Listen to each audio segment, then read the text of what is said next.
7 October 2001 એક એવો ઐતિહાસિક દિવસ કે જ્યારે આપણા આજના યશસ્વી વડાપ્રધાન શ્રી નરેન્દ્રભાઈ મોદીજી ગુજરાતના મુખ્યમંત્રી બને છે. છેલ્લા 24 વર્ષથી તેઓ ભારતના વિકાસમાં વેગ આપી રહ્યા છે અને આ જ કારણોસર 7 ઓક્ટોબરથી લઈ 15 ઓક્ટોબર દરમિયાન આપણી ગુજરાત સરકાર દ્વારા સરસ મજાના વિકાસ સપ્તાહનું આયોજન કરવામાં આવે છે કે જેમાં આપણા ગુજરાતના વિકાસની વાતો કરવામાં આવે છે, આપણા વિકાસને વેગ આપવામાં આવે છે, ઘણા બધા લોક કલ્યાણના જે કાર્યો છે એનું ખાતમુહૂર્ત કરવામાં આવે છે અને લોકોને અર્પણ કરવામાં આવે છે. નમસ્કાર મિત્રો, હું છું મયુર ગઢવી અને સ્વાગત છે તમારું કનેક્ટ વિથ કલેક્ટરમાં. આજે આપણી વચ્ચે દેવભૂમિ દ્વારકા જિલ્લાની એક એવી શખ્સિયત છે, એક એવા વ્યક્તિ છે કે જે દિવસ રાત આપણા દેવભૂમિ દ્વારકા જિલ્લાના વિકાસ માટે મથે છે. એક એવા વ્યક્તિ છે કે જેણે આપણા દેવભૂમિ દ્વારકા જિલ્લાના વિકાસમાં ઘણો બધો મહત્વનું યોગદાન આપ્યું છે. હું વાત કરી રહ્યો છું આપણા દેવભૂમિ દ્વારકા જિલ્લાના કલેક્ટર શ્રી રાજેશ તન્ના સરની. રાજેશ સર, ખૂબ ખૂબ સ્વાગત છે તમારું. થેન્ક યુ મયુર. ખૂબ જ આનંદ થયો આજે તમે જે વિકાસ સપ્તાહ નિમિત્તે લોકો સુધી જે વિકાસની વાતો પહોંચાડવાની છે એમાં ખૂબ જ રસ ધરાવી અને આજે આ વાર્તાલાપનું આયોજન કર્યું એ બદલ હું આપનો વ્યક્તિગત પણ આભાર માનું છું, તંત્ર વતી પણ આભાર માનું છું. સર, આજે વિકાસની જ્યારે વિકાસ સપ્તાહનું આયોજન કરવામાં આવી રહ્યું છે, આપણે શાળાઓ જોઈએ, કોલેજો જોઈએ, સરકારી કાર્યાલયો જોઈએ અથવા તો ગામે ગામ જોઈએ તો વિકાસ સપ્તાહની વાતો થાય છે. તો ખરેખર અર્થમાં આ વિકાસ સપ્તાહ છે શું, એના વિશે જણાવો. એટલે એક્ઝેક્ટ આ આપણા વાર્તાલાપનો ઉદ્દેશ પણ એ છે કે નરેન્દ્રભાઈ મોદી સાહેબ જ્યારે ગુજરાતના સીએમ તરીકે પહેલી વખત શપથ લીધા ત્યારથી તે આજ સુધી તે સતત વિકાસના કામો માટે જ લીડરશિપ આપણને આપી છે અને એને સેલિબ્રેટ કરવા માટે અને એ વિકાસ એ આપણી એક કાર્યપદ્ધતિ જ સરકારની બની ગઈ છે. એને લોકો સુધી લાવવા માટે અને અત્યાર સુધીના કેટલા આપણે બધા કામો કર્યા છે, કેટલી ઝીણી નાની મોટી યોજનાઓ લોકો ઉપયોગી, વ્યક્તિગત લાભો મળે એવી અને સામૂહિક વિકાસના કામો પણ બધા ગયા છે. તો આ સપ્તાહની ઉજવણી એવી રીતે જ થઈ 15 દિવસના પખવાડિયાની કે જુદા જુદા વિભાગોએ પોતાના વિભાગની યોજનાઓ છે એ લોકો સુધી પહોંચે. સરકારનો અભિગમ એવો છે કે દરેક યોજનામાં સેચ્યુરેશન લાવો, એટલે મળવાપાત્ર જે લોકોને લાભ હોય એ બધાને એક ઝુંબેશ કરી અને આપો. એ જ ગરીબ કલ્યાણ મેળો આપણે ભૂતકાળમાં યાદ છે, આપણે ગરીબ કલ્યાણ મેળાની પણ આપણે ગુજરાતમાં એક બહુ સરસ પ્રથા લોક કલ્યાણ મેળો, ગરીબ કલ્યાણ મેળો નથી કહેતા આપણે, લોક કલ્યાણ મેળાની પ્રથા હતી કે પ્રથા હતી એટલે છે પણ કરી આપણે કે જેમાં આપણે બધા લાભો એક સાથે આપી દઈએ છીએ, બરાબર. એવી જ રીતે અત્યારે પણ વ્યક્તિગત લાભાર્થીઓને શોધી દરેક ગામોમાં કેમ્પોનું આયોજન કરી અને દરેક વિભાગ આયોજન કરે છે. એ ઉપરાંત આપણી જે વિકાસ થયેલી છે એની ગાથાને દોરાવવા માટેના વક્તૃત્વ સ્પર્ધાઓ, નિબંધ સ્પર્ધાઓ, એવા શાળાઓના પણ બાળકોની કક્ષાએ પણ કાર્યક્રમો ચાલે છે. ઉપરાંત જે હેલ્થ મેડિકલ સર્વિસીસ છે એ આપવાના કાર્યક્રમ ચાલે છે, ખેડૂતોલક્ષીના કાર્યક્રમ ચાલે છે, યુવાઓને રોજગારી માટેના રોજગાર મેળાઓનું પણ આની અંદર આપણે આયોજન કરેલું છે.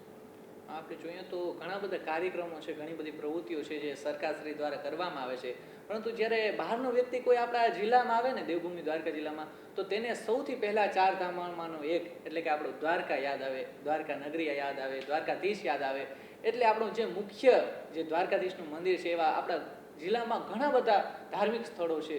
તો એ ધાર્મિક સ્થળોના વિકાસની આજે તમારી પાસે ઝાંખી મેળવી છે કે કેવી રીતે ધાર્મિક સ્થળોનો વિકાસ થઈ રહ્યો છે. સાચી વાત છે. તમે કીધું દેવભૂમિ દ્વારકા જિલ્લો એવું આપણે બોલીએ એટલે આપણા મગજમાં પહેલું જ દ્વારકાધીશનું મંદિર જે છે દ્વારકા અને એનો ગોમતી કાંઠો ને બધું નજરમાં ચડે. અને સરકાર પણ આ વસ્તુ બહુ સારી રીતે જાણે છે. 4 જે મુખ્ય યાત્રાઓના ધામ આપણા ઇન્ડિયામાં છે એમાંની 4 ધામ પૈકીની એક યાત્રાનું ધામ છે. નાગેશ્વર જ્યોતિર્લિંગ પણ છે. એ જ રીતે બેટ દ્વારકા જે છે એ પણ દ્વારકાધીશ ભગવાનનું જે રેસિડેન્સ કહેવાય છે એના પણ વિકાસ માટે સરકાર છે. અને પહેલા પાયા તરીકે જ એમાં સરકાર એની કનેક્ટિવિટીથી એ જોડી દીધી. સુદર્શન જે બ્રિજ બનાવ્યો અને ડેટા એવું કહે છે કે સુદર્શન બ્રિજના બન્યા પછી દ્વારકા અને બેટ દ્વારકામાં આવવાવાળા યાત્રાળુઓ, પ્રવાસીઓમાં ખૂબ જ વધારો થયેલો છે. એટલે યાત્રાળુઓમાં વધારો થયો, એની સાથે એને સર્વિસ આપવા માટે ઇન્ફ્રાસ્ટ્રક્ચરમાં પણ સરકારનો વધારો થયો. રસ્તા પહોળા થયા, નવા રસ્તા થયા, જ્યોતિર્લિંગ બસો કનેક્ટિવિટી જોડી, ટ્રેનની સગવડ આપણી વંદે ભારત શરૂ થઈ ગઈ એના આધારે. અને માત્ર સરકારનું જ એટલું નહીં પણ લોકોનું બીજાનું પણ ઇન્વેસ્ટમેન્ટ થયું. જેમ કે શિવરાજપુર બીચ ખાતે ટુરિઝમ કોર્પોરેશને એને મહેનત કરી અને આખો બીચ ડેવલપ કર્યો. એનું આપણે બ્લુ ફ્લેગનું સર્ટિફિકેશન મેળવ્યું. એનાથી ખૂબ જ મોટા પ્રમાણમાં આજુબાજુના સેન્ટરોમાં પણ વિકાસ થયો. લોકો આવતા ગયા, લોકોનું પ્રેશર થયું એટલે બીજા ધંધા રોજગાર પણ ત્યાં વધ્યા છે. ખાસ કરીને હોસ્પિટાલિટી બિઝનેસમાં ખૂબ જ વધારો જોવા મળે છે. ટ્રેડિશનલી દ્વારકાની અંદર પહેલાં માત્ર સિનિયર સિટીઝન અથવા તો રિલિજિયસ ટુરિઝમ તરીકે હતું. શિવરાજપુરનું જ્યારથી ડેવલપમેન્ટ થયું છે ત્યારથી સમગ્ર ફેમિલી યંગસ્ટરનો પણ ખૂબ જ વધારો થયેલો છે. એટલે આ રીતે મલ્ટીફોલ્ડ છે. પછી દ્વારકા, બેટ દ્વારકા, એના કેરિડોર માટેના ડેવલપમેન્ટ પ્લાન ચાલે છે. સરકારે દ્વારકા ઓખા અર્બન ડેવલપમેન્ટ ઓથોરિટીની રચના કરી. એનો આખો વિકાસનો પ્લાન તૈયાર થઈ રહેલો છે. નાગેશ્વર, બેટ અને ઓખાની સર્કિટ ડેવલપ થઈ રહી છે. બીજા ટુરિઝમના પ્લેસો છે કે જે લોકલ મહત્ત્વ ધરાવે છે, ઉપરાંત જે આજુબાજુથી જે લોકો આવે છે બીજા રાજ્યોમાંથી આવે છે, જેમ કે હર્ષદ માતાનું મંદિર, બરાબર, એનું ડેવલપમેન્ટનું ત્યાં ચાલે છે. ત્યાં સરકારે ફોરેસ્ટ વિભાગે આખું એક દરિયા કિનારા ઉપર લેન્ડસ્કેપિંગ કરી અને ખૂબ સુંદર ગાર્ડન ડેવલપ કરેલો છે. એ અદ્ભુત છે. એને કારણે ત્યાં પણ પ્રવાસીઓની સંખ્યામાં વધારો થઈ રહ્યો છે. ત્યાંની ટુરિસ્ટ સર્વિસ અને મંદિરની આજુબાજુનો જે એરિયા છે એનું ડેવલપમેન્ટ પણ અત્યારે ચાલુ થઈ રહ્યું છે. એવી જ રીતે આપણે હાથલા શનિ મંદિર ગણીએ તો શનિ મંદિર હાથલા છે એના ડેવલપમેન્ટના પ્રોજેક્ટ પણ અત્યારે શરૂ છે.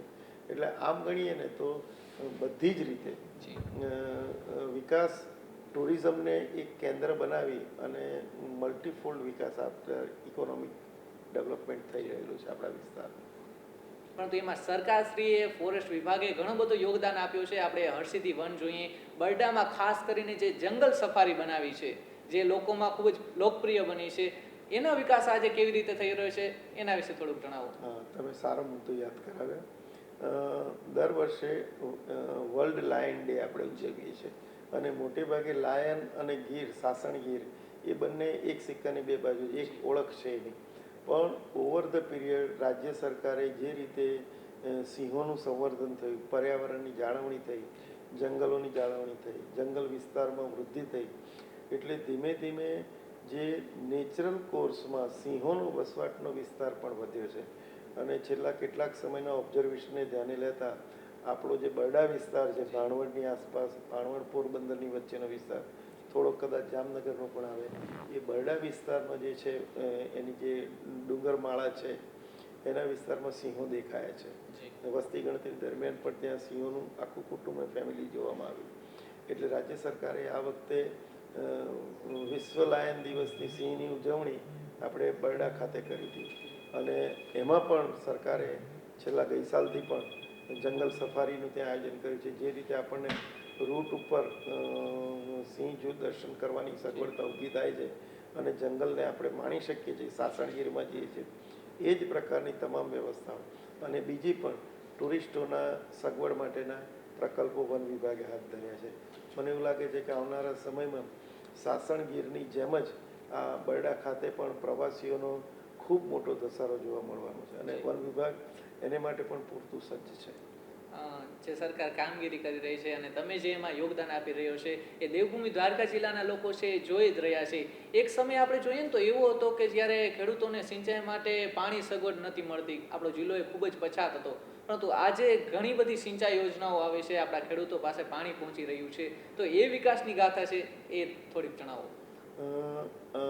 આપણી અગાઉના જે વર્ષોમાં જે ડેવલપમેન્ટ થયું છે, નાની મોટી જિલ્લો આપણો નાનો 4 તાલુકાનો જિલ્લો છે, નાની મોટી 15 સિંચાઈ યોજનાઓ ટોટલ આપણે ત્યાં છે.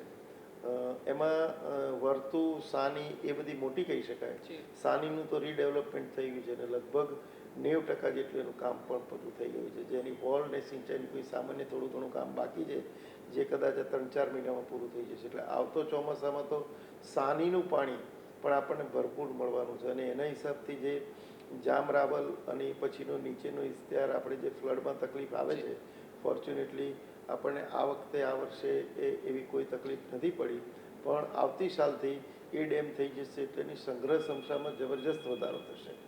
એટલે અત્યારની જે છે એના કરતાં પણ સિંચાઈની અંદર આપણને ખૂબ જ મોટો લાભ મળી શકનાર છે. અને સર આપણે આગળ વાત કરીએ તો સિંચાઈની વાત થઈ, ધાર્મિક સ્થળોની વાત થઈ, પર્યટનની વાત થઈ, હજી એવા ક્યાં ક્યાં ક્ષેત્રો છે કે જ્યારે આપણો દેવભૂમિ દ્વારકા જિલ્લો છે એ વિકાસની ગાથા ગુંદી રહ્યો છે?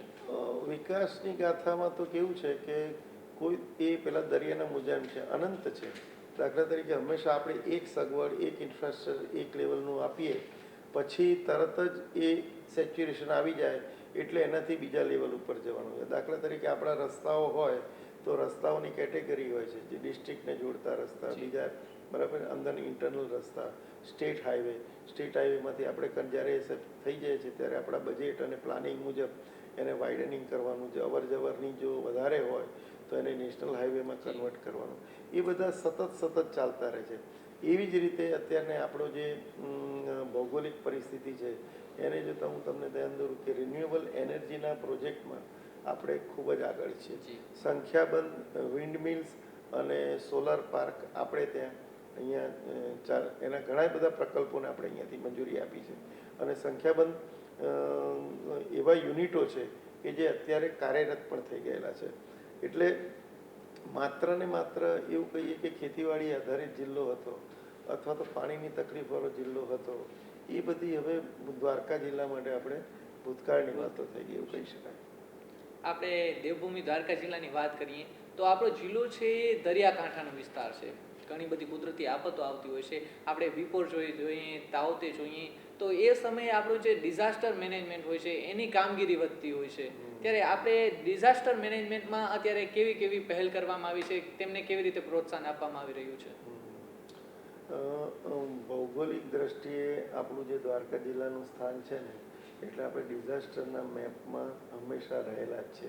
રિસ્ક ઝોનની અંદર દર વર્ષે આપણો જે આ વેસ્ટર્ન ગુજરાતનો જે આ ભાગ છે દરિયા કિનારાનો, સપ્ટેમ્બર ઓક્ટોબર મહિનામાં કોકને કોક વાવાઝોડું અથવા તો મે મહિનામાં અરબી સમુદ્રમાં જે લો પ્રેશર સર્જાય એના કારણે વાવાઝોડાનો આપણને થોડો ઘણો ખતરો રહેતો હોય છે. એમ જ આપણે જે ફોલ્ટ લાઈન જે છે આપણી બરાબર કચ્છ સાથેની, એના પણ ઝોનમાં આપણે સિસ્મિક ઝોનમાં પણ આવીએ છીએ. દર વર્ષે મેં છેલ્લા હમણાં જોયું હતું કે 20 વર્ષ પહેલાંના ડેટા કાઢ્યા તો નાના મોટા ભાણવડ સાઈડનો જે વિસ્તાર છે આપણો, ત્યાં નાના મોટા કંપનો એ વખતે પણ દર વર્ષે 12 થી 15 સપ્ટેમ્બરથી ડિસેમ્બરની વચ્ચે નાના મોટા આપણને જોવા મળતા હોય છે. એવી જ રીતે ડિઝાસ્ટર માટે એને માટે આપણે અત્યારે આપણું જે ડિઝાસ્ટર મેનેજમેન્ટ ડિપાર્ટમેન્ટ છે એની મદદથી આપણે 4 જગ્યાએ ડિઝાસ્ટર સાયક્લોન માટેના સેન્ટરો ખોલેલા છે કે જેમાં મોટા પ્રમાણમાં લોકોને આપણે આશ્રય આપી શકીએ. ટ્રેડિશનલી એવું છે કે આપણે ક્યારેય વાવાઝોડું, ફ્લડ, વરસાદ એવી કંઈ પરિસ્થિતિ ઊભી થાય તો તરત જ સેન્ટરો તરીકે આપણે જે તે ગામની સ્કૂલો છે અથવા પંચાયતના આપણા કોઈ હોલ હોય તો એમાં આપણે એને શિફ્ટ કરી છે. આ ઉપરાંત પણ જો મોટા પાયે જરૂર પડે તો આપણે એવી રીતે 4 જગ્યાએ મોટા એક સાથે 2,500 લોકોને આપણે સાચવી શકીએ એવા એનાથી સજ્જ ડિઝાસ્ટર સાયક્લોન સેન્ટર આપણે રાખેલા છે, શેલ્ટર બધા રાખેલા છે.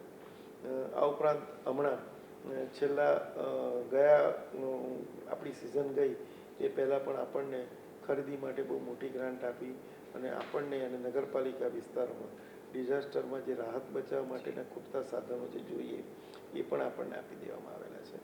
એટલે તંત્ર સજ્જ છે અને નવી ટેકનોલોજી અને નવી જાણકારી મળે એની સાથે આપણે ડિઝાસ્ટર મેનેજમેન્ટ GSDMA વિભાગ છે અને NDRF એની સાથે આપણે સંકલનમાં લઈને આ કામગીરી કરીએ છીએ. એટલે આમ જોઈએ તો હવે આપણો જે જિલ્લો છે એ પછાત નહીં પરંતુ વિકાસની વેગ તરફ જઈ રહ્યો છે. અને જે લોકો કહેતા હતા કે દેવભૂમિ દ્વારકા જિલ્લો એ છેવાડાનો છે, પરંતુ છેવાડાનો નહીં પરંતુ ગુજરાતનો પહેલા નંબરનો છે.